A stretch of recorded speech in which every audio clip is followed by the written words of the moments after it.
Madison to share with me, and I'd ask each of you to do the same. I'm looking just kind of find out where you are academically. So are you a junior, or are you senior? Are you looking for an internship in the spring? Are you looking for one in the summer, in the fall? Are you just not sure and you want to find out about internships? Whatever your situation is. And if you do have an internship, maybe just tell me where that's at, or if you have an idea what you're looking at.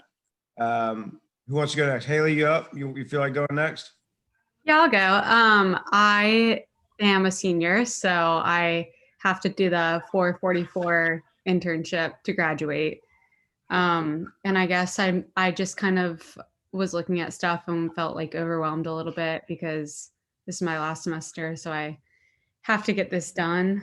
And Okay. I guess I'm just kind of confused about like so I registered this morning and I just don't Yep. know like what do we once we get the internship, is that just like something that we submit to you, or is it something that goes through like the school with the registration? Yes and yes. So yeah, we'll go over that in detail. I'll show you exactly what the application process looks like and how it works, because it is absolutely different than a normal class, Yeah. basically because of the coordination between us and a third party. So yeah, we're gonna cover that for sure. So by the end of this session, you'll be in good shape.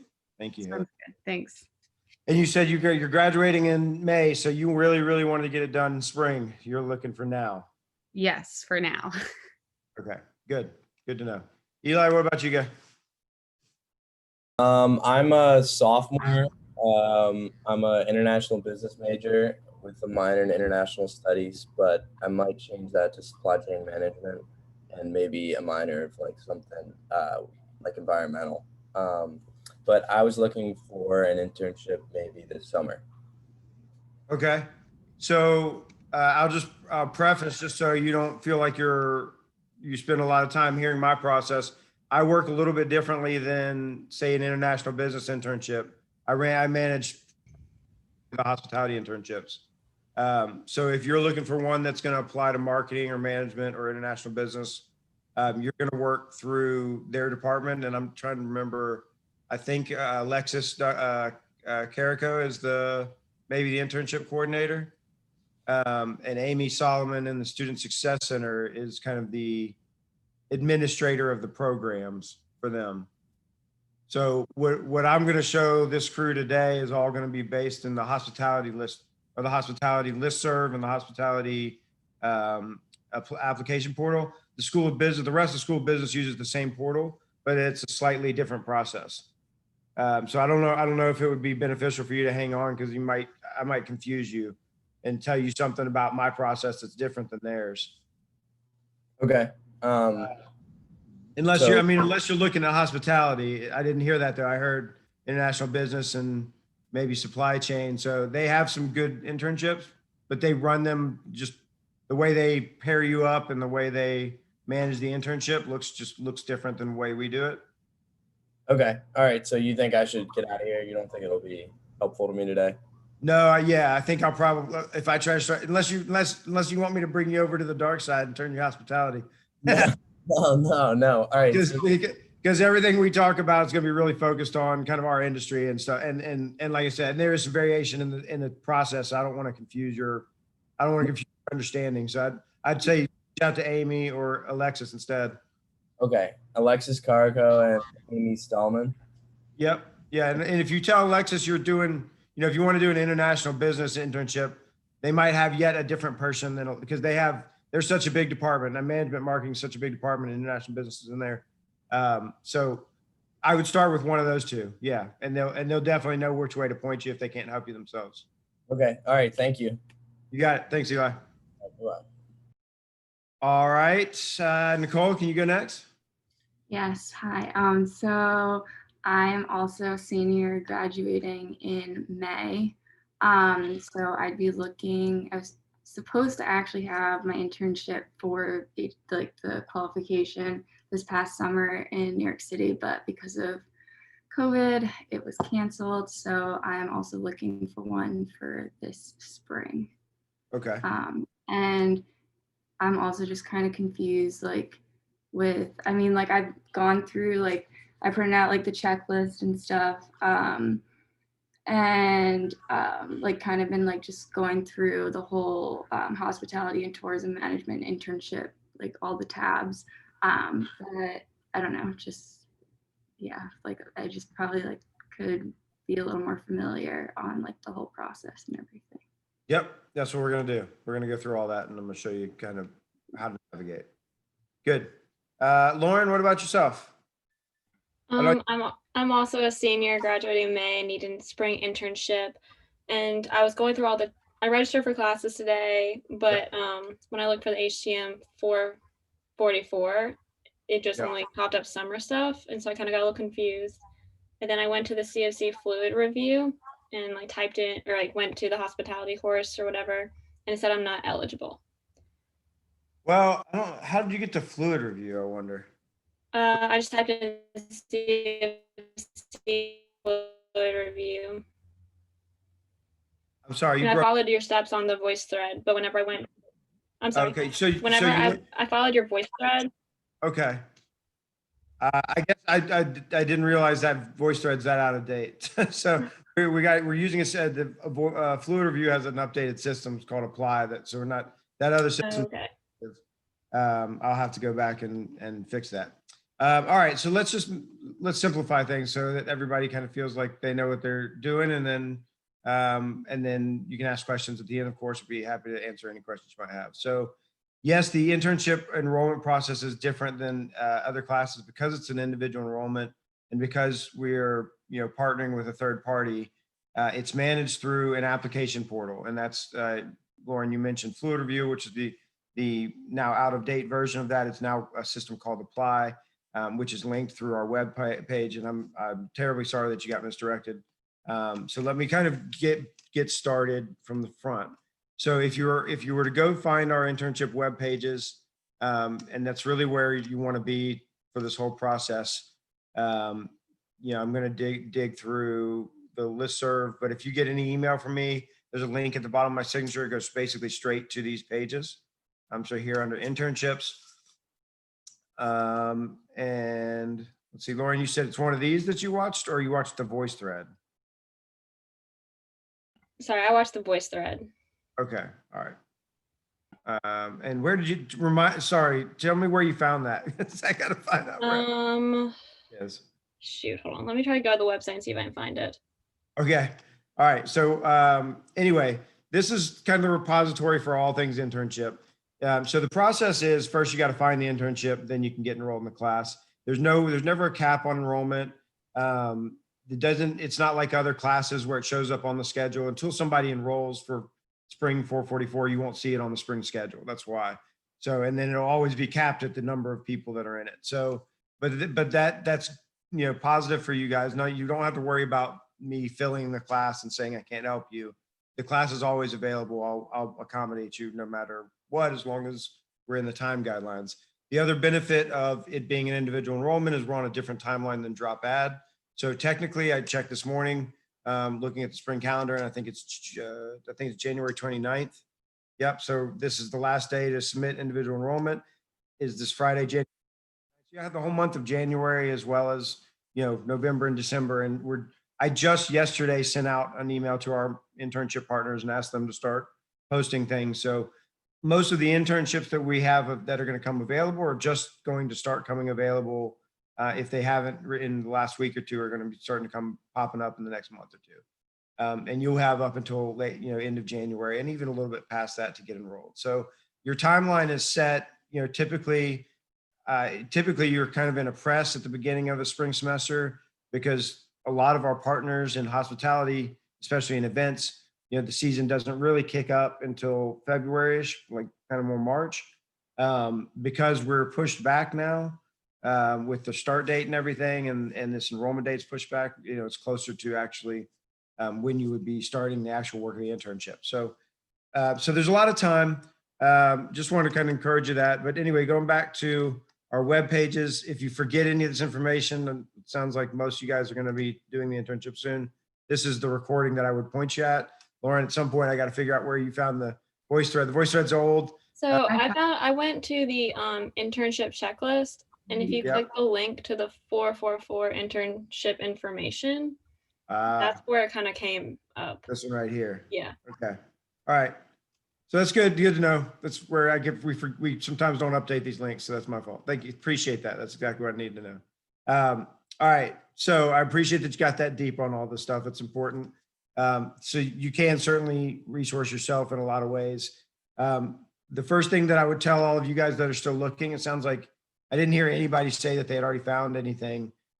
So of course, Handshake's a great resource, but everybody's using Handshake and things are few and far between right now.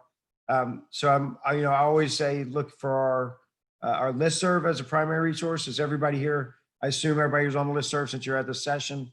Although I've had somebody in a recent session that wasn't. And what you may or may not realize is that the listserv, even though it sends out emails to you, it's also a repository of all of those emails. So it becomes a really nice search engine for you to look up past internship postings and kind of figure out what might be interesting to you. So the first thing I would point you to, if you're starting to search, other than being attentive to the emails as they come out, is to look at the listserv archive. So this second page, tips for finding an internship. This is the link to the listserv archive. I've already clicked it to get myself over here. But if you click it, it's going to bring you to a page that looks like this. You'll have to log in initially, so it might look a little bit different. Actually, I think, yeah, it'll look more like this, and it'll have sign in up here. You use your CFC credentials to sign in. Once you sign in, you just go to list dashboard over here on the left-hand menu. And that's going to take you to basically a listing of all of your listserv subscriptions. And probably for most of you guys, it may be only the hospitality listserv, or you might be on chat or something like that. I've only got these three. So anyway, you're going to pick the HTMT list out of that lineup and set of options, and that's going to take you to the archive. It used to be really robust. It used to be something you could use really simply to do rather difficult searches. It's not. It takes forever. So it's thinking right now while I'm talking. Now it's not quite such a great. They reformatted it for whatever reason, and you can search by date. So date range is probably the best way to limit the search. Or you can, if you have time, you can just kind of scroll through. But this is the best way to see kind of what's been offered in the past. And I typically advise to go back, 4 to 5 years. So if those of you guys looking for a spring internship, you might want to look between the months of, let's say November up to January for the past 4 years, 5 years, and see what kind of internships come up. So we'll just do a quick, November to January. That's perfect. Let's see, let's actually do November.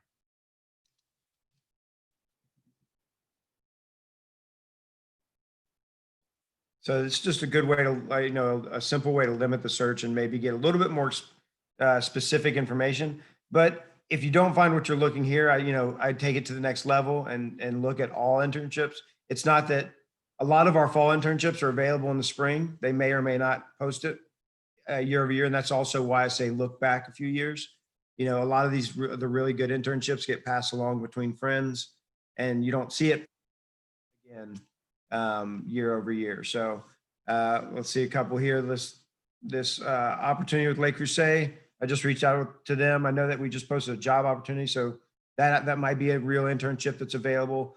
And by going back and looking at these, you go in here and you look at it, you get all of the same information that you would have gotten in the email. So you can kind of cherry pick and jump ahead of their postings and maybe apply for an internship before it gets out to the larger community, as opposed to, so here's all the Le Creuset information, as opposed to, typically you're responding to a post that I send out, which means that, I don't know if you saw these subscriptions, 1,500 other people are getting that post. So now some of those people are in industry, some of them are not really interested in hospitality, some of them aren't ready for an internship. So it's not like you're up against 1,500 people, but the whole program gets every post that I send. So you're probably going to hit more competition with those. And I'm not saying that you should be averse to competition, but this is a great way to kind of cut the competition off at the knees and get ahead of it. Because if you reach out to these folks and you're interested in, maybe they were about to post the internship, but they haven't yet, you can short circuit that whole process. And if I'm a hiring manager, just to give you a peek inside their head, the process to hiring people is, they have to reach out to me. They have to build the internship, posting. They have to put aside time to accept applications, receive all those emails, and schedule all those interviews, have all those interviews, make a tough choice, and inform all those people. And that's a couple weeks worth of work. If you show up on their doorstep, resume in hand, and you're excited about working that internship, that's kind of a no-brainer. Like I'm definitely maybe looking at you instead of worrying about all this mess with dealing with everybody else. So, and I think a lot of people do this now. Once you come to this session, you learn how to get here. I think this is an invaluable resource that you guys have paid for and should certainly utilize if you haven't before. A lot of people don't know that it's here and don't use it. But there's a lot of good stuff on here. Some of them might not be offering the same internship in the spring. That's fine. You've made a touch point. Maybe they say, maybe you reach out to, I don't know if that was subliminal, but touch point communications and say, I'm interested in your internship. And they say, hey, we actually decided not to hire an intern in the spring. Thanks for reaching out. For Haley, that you could maybe turn that into an opportunity next fall or the spring after if you've got time. So for those of you guys that are in more of a press to get this done, there's lots of good opportunities on here. I've got lots coming out. The PGA tournament is going to be in town this semester and in spring, and they're going to have a pretty strong need. I've already sent them a couple of students, but I think that they'll need, a fair number of interns in a variety of capacities, everything from HR to marketing to operations. So there's a couple of other really cool things coming out. I'd be happy to answer questions for you. That's kind of the best resource. If you go back to this page, there's certainly other avenues. And if you know of something or you've got a job that you want to convert to an internship, you definitely ask questions. I'm happy to answer those. I do have some caveats around how that works if you bring an internship that's kind of outside of our organization or outside of what we know. But they're mostly just to support you, not really to make it difficult. All right, questions at this point before I move forward and talk about how to get enrolled and everything. All right, all's quiet. This isn't really a question, but I'm interested in the PGA internship. If you wouldn't mind sending me an email maybe later or something about that. Yeah, I'm waiting for right now. I'm waiting for details from their HR specialist. So she was just, I'm learning somewhat about this before. I wasn't here when we did the PGA last time, but basically when they do one of these tournaments, because they're not annual, they're more every few years. All of these people from their organization, Delaware North, are being pulled from all over the country to work this event. So that the HR specialist just got assigned this tournament, I think 2 or 3 weeks ago, and she's going to have to hire up, several hundred people, including interns and temporary contract labor and, volunteers and a whole slew of different types of employees. So she's hasn't gotten me descriptions yet, but as soon as I have them, I can certainly share them. And what I would tell you is if you're really interested in it, send me your resume and I'll connect you to her directly by email. Okay. Then you can have that conversation with her about what you're looking for and what they, even if you didn't want to do it, if you just want to get it as experience, you might be able to just get contract work and work as an events professional, which would be great for your resume, depending on when and when you're available to do it. I'm also going to probably put together a class that works with them directly on the tournament in Maymester. So, but yeah, I'm happy to connect you. Thank you. All right. So once you have the internship, that's when you're going to get into the enrollment process. So the very next page here is the enrollment process. This is where you would get to the new portal. This is a basic link, but you would follow this prompt right here. I'm not going to do this because I've actually already got it up over here. So you would follow that prompt. You'd come to a page, it looks similar to this. It wouldn't already be logged in. Over here, it'd say register now or something like that, green in the top corner, in the top right corner. You'll register with your CFC credentials, and then you'll be brought to this page. I don't want to go do that process because I don't want you to have to sit here and watch me log out and log back in. But so this is a test subject I've got. So when it logs you in, you'll be able to see all of these different process applications that you can get into from here. So if you heard me talk to the gentleman earlier, he's going to be going through this portal over here. You guys as hospitality majors or minors are going to be going through this portal. So you would click the more button here. This is going to take you to the application portal. If I didn't already have test applications in here, this is where you would say, there would be a green button here that would say apply. I'm going to just take over my guy. You would hit apply. It would take you in here. When it first brings you into the portal, I've got this guy in midterm. Let me see if the other guy's not in midterm. Sorry, I've got 2 test guys. All right. Yep. So this is the initial application form. All right. So it'll take you to this screen. These obviously won't be checked. They'll look like this, where it's an unfilled or uncompleted activity. This first one's going to ask you about eligibility. So Lauren, you went to that other page and it ruled you ineligible. That's because everything's turned off. But this will ask you if you're a major, minor concentration. The only way you're ineligible for this portal is if you say no to that question, because then you're not supposed to be using this. So again, back to the gentleman earlier as an example, if he had gone in here and started using this portal, the first thing that we would have done is push him out because he wouldn't want to do an internship with us. It wouldn't serve him the same way. Right. And then the next question is about 90 cumulative hours. If you don't, so I think all of you guys said you're seniors except for Haley, you're a junior, right? You're going to be a senior. I'm a senior. You are a senior as well. Okay. Yeah. So maybe I'm a junior. you're a senior as well. No, I'm a junior. Junior, and you're thinking about doing it This summer. in summer. So let's just say in the summer you have 89 hours when you're trying to register for the internship. Just say yes to that question, and then put 89 on the next line. If you say no to that question, the reason I say that is if you say no to that question, you start the registration process for a 244 internship, which is the internship for underclassmen. So Madison, I don't think you want to do that one. The 444 is the one that's required. The 244 doesn't really do much for you. It just gives you an opportunity to earn credit for a job or an internship you have. All right. So once you fill out that eligibility form, it's going to open up all this next series of forms. And this is really what you're going to complete for me so that I can get you enrolled.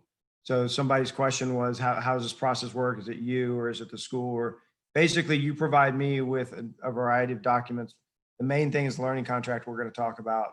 And the main thing the college wants is the enrollment, the application for enrollment for the spring.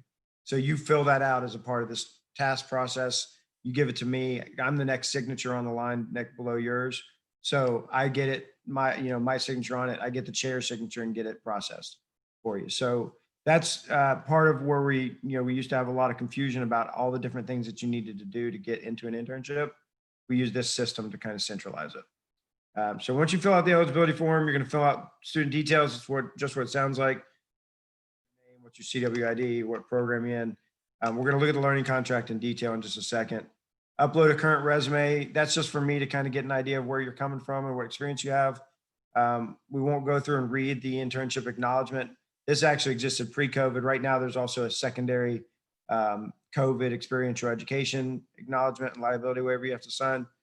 This one in particular, though, is really more about the fact that you're a representative of the college. You're doing this for academic credit, but you're also working in an environment for an organization, and we have liability on some things. You have liability on most things.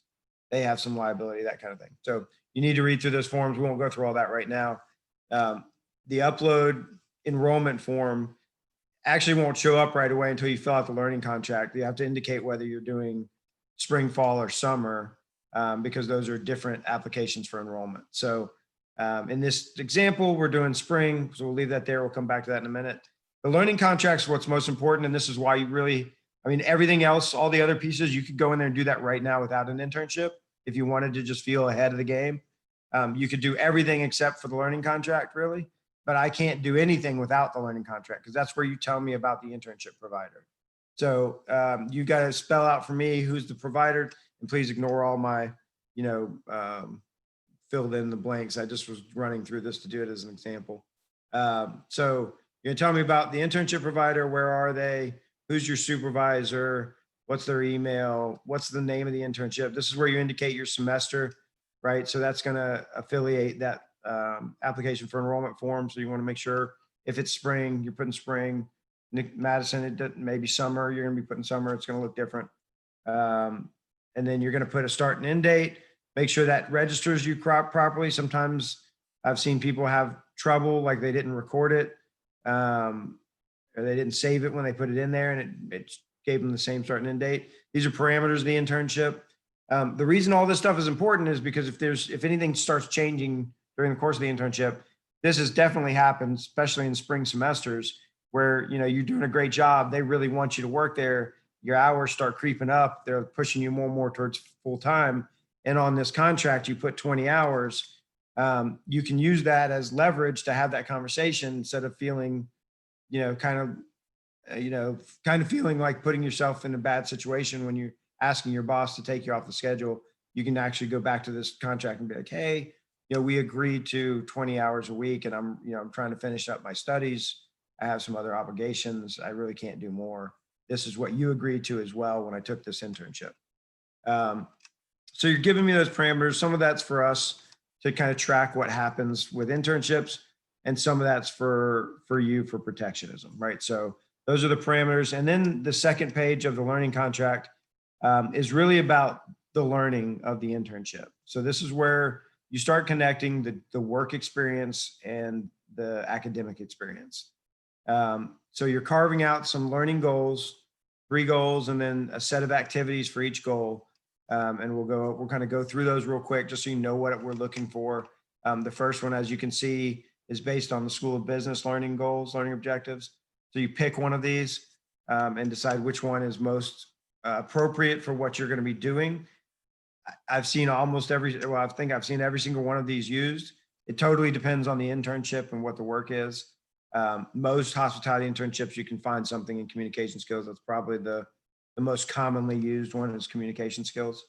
So you put that down, and then you'll have to think about what kind of things am I going to do to support my learning? And this is where sometimes people have difficulty finding a balance and understanding how to put these together. What I'm looking for is for you to think about what you're actually going to be doing in the internship. So let's say it's an events internship. You're going to be working event services, maybe providing, catering and venue management services to an event venue. So your communication skills are going to be with clients on site at events. Maybe you're going to be talking to vendors to help set up and coordinate and resource them for what they need. You're going to be, working with your superiors, the event planners or event manager on site to make sure that the vision is communicated properly and effectively put out. So that's how you kind of connect. What am I going to be doing, and what do I want to learn from that?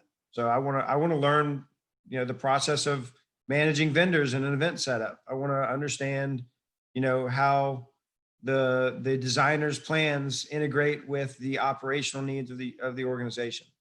So you're thinking through tasks. You want to keep them somewhat broad so that there's a lot of things you could do to satisfy them. But these are things you're going to report on all throughout the internship. So you want it to be appropriate. I like to say, I want you to push the outer edge of the envelope, right? You want to get as much learning out of the opportunity as you can. So whatever they tell you your job is, think at the highest level of operation of this job, what do I want to be doing? So if you're an events assistant and you're helping in the office and you're doing everything from supporting the sales and planning process to supporting on-site operations, then at some point you want to move out of that support role into something more, direct, more responsible. So all your learning goals should kind of push into that territory. Your second learning goal, again, is partially written for you. It's this line here: increase discipline-specific knowledge through application theory, related to basically looking for you to align your internship with some of your hospitality coursework. So if you use the example I'm using, which I teach event management. So Nicole, you're in my class, you know this. It's a low-hanging fruit for me to use as an example. But if you were getting an internship in events, then learning goal 2, you'd be reinforcing the events management curriculum. So what you would write here would just be events management, or maybe maybe it's hospitality marketing. If you're going into a firm that's going to be doing marketing for events or social media marketing, or maybe it's, food and beverage operations. I think Madison, you said you're going to do some food and F&B operations. So maybe it's catering, anything that aligns with the course that you've had. And then your learning goals are, come out of the coursework. So again, I'm going to use low hanging fruit because I'm teaching the class right now with event management. We have lots of modules. We're talking about communication, stakeholder management, risk management, operations, administration, budgeting, volunteer management. I mean, you can pick 1,000 different things, and it depends on the parameters of your internship as to what your goals would be, because, maybe you're going to get opportunities to do some of those things and maybe not. But this is where you're doing the hard work, what I consider the hardest work of the enrollment process, of pairing up. How is this internship valuable to me, and what am I getting out of it? And I mentioned earlier that if you found an internship on your own and brought it to me, that I might have some challenges. And that's really what the challenge is for me to you is, are you going to be able to get the learning you want out of this opportunity? Is it going to be valuable to you? I mean, I know the three of you guys graduating in May want to check the box, and that's important. And I'm going to work with you to make sure you get the box checked. But I'd rather you check the box with something that's really valuable than just get an internship to fulfill a credit, because that kind of defeats the purpose of everything. So, doing it in your spring semester of your senior year, that's the exact right time to be doing an internship. There's a reason we put it in the senior year. We want it to be transitional for your career. So, this is the time to do that. But I also want you to take the time to make sure you're finding something good and pushing the organization to make sure that they're going to get the most out of you, and you're going to get the most out of the opportunity. Because I'm pretty sure that most of them are used to having interns, and they will get the most out of you either way. So you got to kind of look out for yourself and make sure that you're getting valuable add-on information and opportunities for yourself. The third learning goal, and this is where you kind of really focus on that, is your personal aspirations or goals for the internship. I usually boil it down in one of three ways. You're either looking to get more experience, or maybe exposure and understanding of a particular organization, a particular industry, or maybe a particular type of job, right? So I want to get more experience in the events industry. I want to understand whether I'm interested in working for a small event planner. I want to know, what it's like to run my own event planning business. I want to work with Intrigue Design and Events because I want to work with them in my career, and I'm hoping this will get me a foot in the door, or whatever. Those are the kinds of things I'm looking for in your goal here. What is it? Is it to get to know more, or to get more exposure, more understanding of, an industry or a company or a role? And it could be any or all of those things. And then your learning goals, again, build off of that. Once you get this, you can, as you're building this, I'll just go back real quick. There is a step in the stage, and it's really when you're working on this. I'll go back to the application page, where you're going to invite a collaborator, and that's going to be your host supervisor. So before all is said and done, when you finish the learning contract and hit submit, and this goes to a little checkbox, you'll add your collaborator, who's going to be your direct supervisor. They'll get an email from the system that invites them to log in and look at your learning contract. And they're meant to kind of give feedback. So you can certainly invite them as a collaborator while you're still doing that, and ask for the feedback while you're working on it. I'm happy to give you feedback on it while you're working on it. I definitely wouldn't say go in there with the expectation you're going to knock it out in one go. I'd start this process, get all the paperwork done, thought into learning contract as you're accepting and working on what the internship parameter is going to be. So input is good. If you feel like you got it and you know what you want to get out of it, and it looks solid, whenever you hit submit and add that collaborator, they're going to be invited to come in and take a look. And if you'll look, this last task on here is kind of grayed out. That is your supervisor's task. You're not allowed, you can look at it. I could click on it. I'm not going to, because it's not really that big a deal.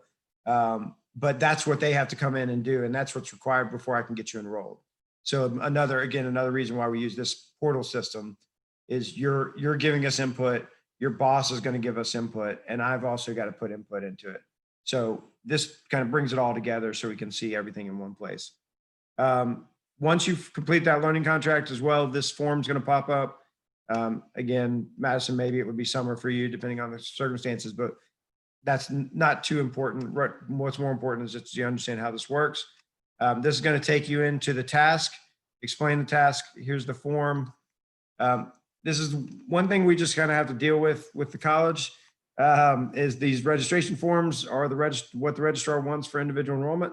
So they won't let you fill it out electronically unless you have, I mean, you fill it out electronically. If you have Adobe, you can do it on your computer.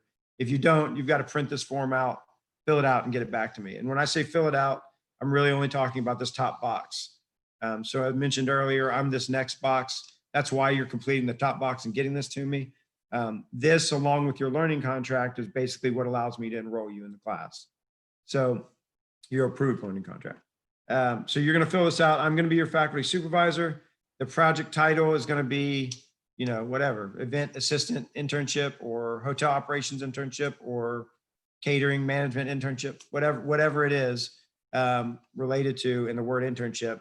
Your name, CWID. This class is always HTMT 444. Probably don't worry about putting the section number on there. That'd be something I'll do because it just depends on enrollment. 3 credit hours, the year's 2021 when you guys are going to do this. We're talking about spring. And then you got to get, the most important part is to get your signature on here. And that's might be the most difficult part if you don't have, you know, Adobe where you can manipulate the pages. Once you get it all filled out, you save it, upload it here. This would normally be just an upload box. There it is. So you guys have seen these before. You'll drop that in here. This is that other waiver that we're currently doing during COVID, which I'm assuming that they're going to require in spring as well.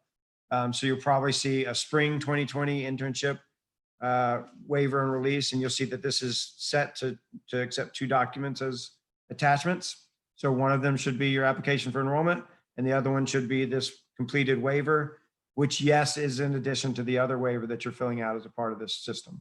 I know that's a lot of waivers, so read them, be aware of your legal rights and responsibilities. I definitely encourage that. I won't waste your time and ask you to do it right now with me, but that's essentially the process.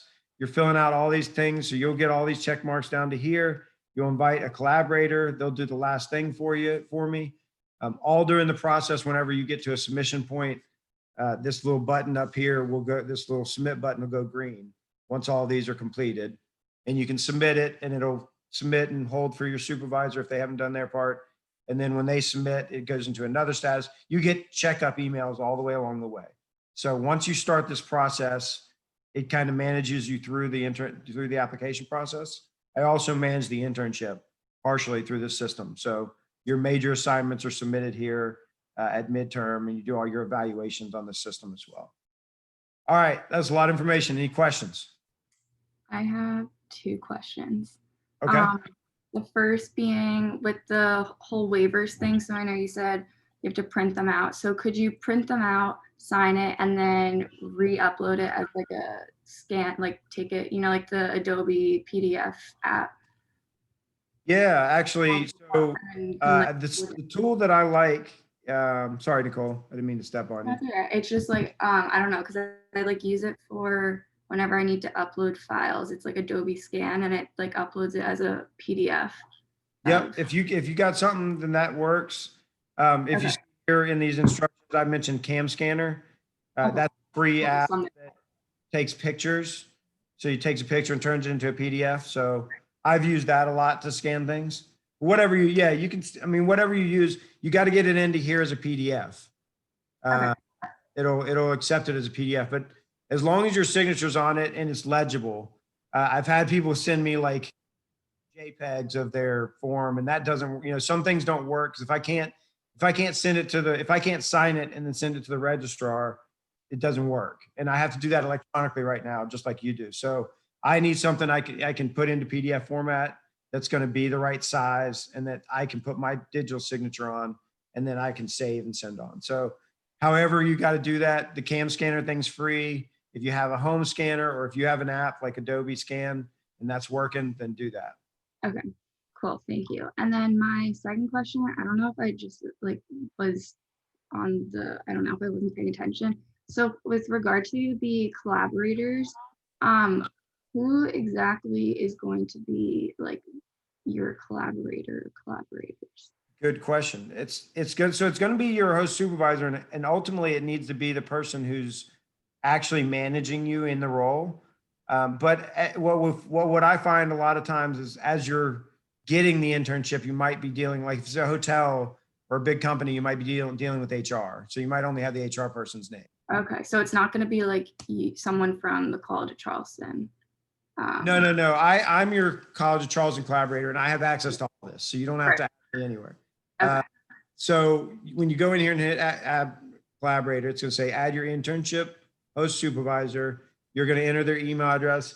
If it starts out as an HR person, you just put the persons who contact you have, write the message. I need somebody to review this and approve it for me to be enrolled.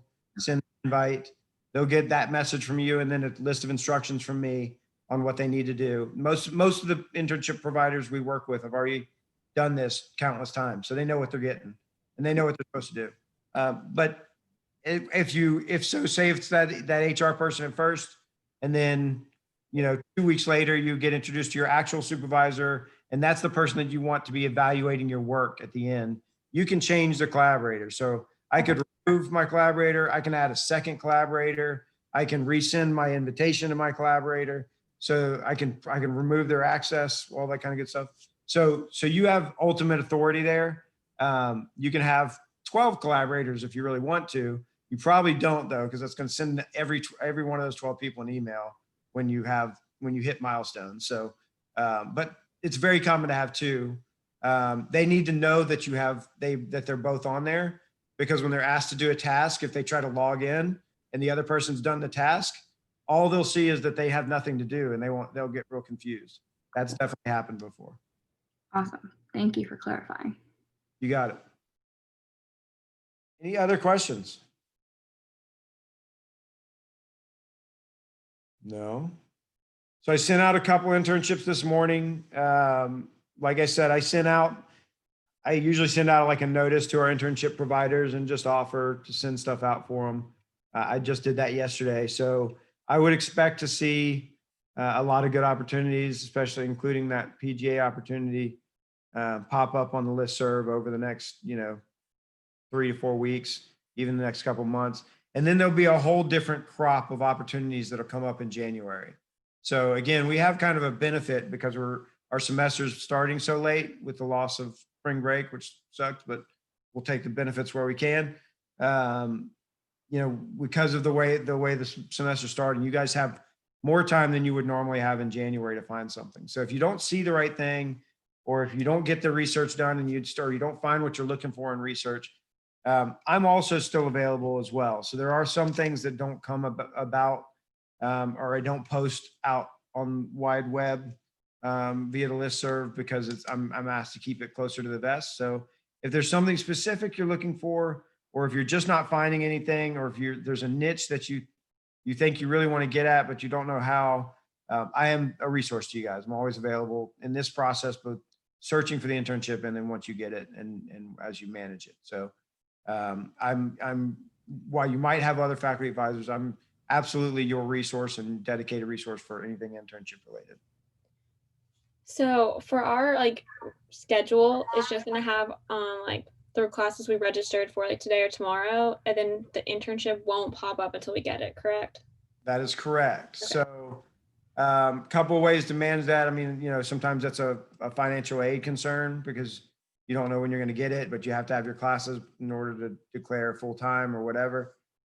You probably in that case need a placeholder until January, until a drop. I think the real drop ad date is mid-January. So, as long as you drop that or find an internship before, let's see, where is it?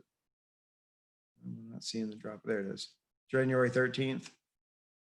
No, January 19th. So as long as you find a good, your actual internship before January 19th and they're able to drop your placeholder, you'd be fine. I don't know if I'm supposed to advocate for the use of a placeholder, but that would be the only way to solve that. Or if you've got 12 hours and you're fine, as long as you've got room for it without costing yourself more, you just want to leave a spot for it. If you need it to be considered full-time, then yeah, you probably just want to register for something that you know you'll drop and just hold that until you get it, so you get it registered. Just so you guys, and I know several of you guys said spring, just so you know, if it gets down to this point, or if you get overwhelmed by whatever, I don't know what'll apply or not. You can walk a graduation with up to 6 credit hours pending. And every year I have at least 10 to 15 students that graduate in May and do their internship in the summer after. And usually it's an internship that turned into a job. So that's not uncommon. Lots and lots of students do that. I just, if you don't find the right thing, or if, an opportunity presents itself for the summer and you'd rather hold out and do it, there is a way to do that and still essentially get, all the same accolades and experience as anybody else graduating. I mean, you don't actually get your diploma until it comes by mail sometime in the summer anyway. So if you were enrolled in the summer internship, you'd probably get your diploma maybe a month after everybody else. That'd be the only difference. So there is that option if you exercised it. Summer internships, there's also a summer internship award, which supplements the cost of that tuition. So there is an tuition cost for summer internships. Madison, I know you said you mentioned you might be doing those. That'd be relevant to you. That doing internships in the summer, it's the only summer course other than travel course where you can get awarded money for pursuing it. And I think you just have to have a minimum GPA and stuff. So there is some offset benefit to that. Anything else? Any other questions? Going off of that, do you still have to, I'm planning on doing it in the spring, but like if I weren't able to find something in the spring, do you still have to pay like CFC tuition, like summer tuition? Because I know it's like a little bit more expensive over the summer. Are you in state or out of state? Out of state. Yeah. So yeah, yes, it's a 3 credit hour course. So if you do it in the summer, It's like a you have to course. pay out of state tuition. Okay. In fact, and I don't know, who knows what travel is going to do, but we worked out that it was actually better to do an international internship in the summer because you get international tuition, which is only in-state plus 30% instead of out-of-state tuition. And then you can get the internship award. So if you did an international internship over the summer, you could actually end up, if not making money, at least coming closer to not paying for the course. So yes, there is a cost to doing it in the summer. So that's something to definitely be aware of. That internship award, I think, is around $1,000. So for the out-of-state tuition, it would cover a good portion, but definitely not all of it.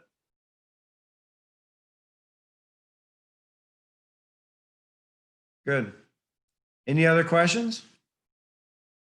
Where can we find the recording of this Zoom? Because I'm definitely going to want to go back on it. So not this exact one, but one Okay. basically just like it. I mean, I could send this to you if you want it, but this stays public. Actually, maybe I'll update it because this one up here is from this past fall, or so 2 months ago. I don't know when. Okay. But same thing. You can see the little bit different background. The other side of my living room, but same content. And the conversation might be a little different depending on the questions, but definitely the same. What you're looking for, kind of how to get to all this information. And I'm always available to you if you need something. Okay. Good enough. All right. Well, you guys are fully resourced. Things should be popping up. If you have questions or if I can help you, just let me know along the way. Thank you. Thank you. Thank you all. Have a great day.